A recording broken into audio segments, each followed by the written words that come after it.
পরীক্ষা, SSC HSC পরীক্ষা না, দাখিলা টেকনিক্যাল এডুকেশন পরীক্ষা না, পরীক্ষা বলতে শিক্ষক নিয়োগ পরীক্ষা, ব্যাংকে নিয়োগ পরীক্ষা, সবই তো পরীক্ষা নাকি? আবার নকল বলতে দেখা যায় যে ছাত্রছাত্রীদের মধ্যে ইনভলভ নাই, এর মধ্যে প্রাতিষ্ঠানিক ইনভলভ রয়েছে, সংঘবদ্ধ লোকরা রয়েছে, সেগুলিকে এই আইনের আয়তায় নিয়ে আসতে হবে, তাদের পানিশমেন্টের ব্যবস্থা করতে হবে।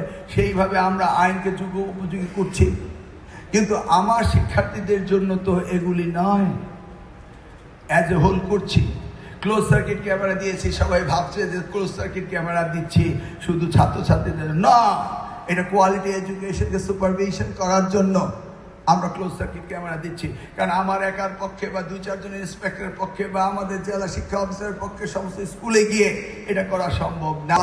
সব হয়ে গেল ঠান্ডা, একসাথে পরীক্ষা হয়ে হই হই করতে করতে বেরিয়ে গেল। এগুলি তো স্বনামধন্য স্কুলদেরই তো নাকি? তাহলে সেটাও আমরা অ্যাড্রেস করছি, দেখি না কোথায় কি হয়।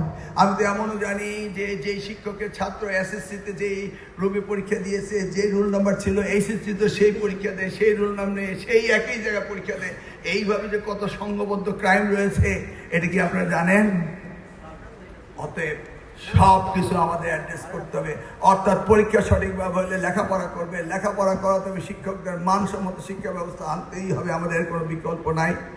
লক্ষ লক্ষ কোটি টাকা আমরা এই মন্ত্রণালয়ের জন্য খরচ করছি।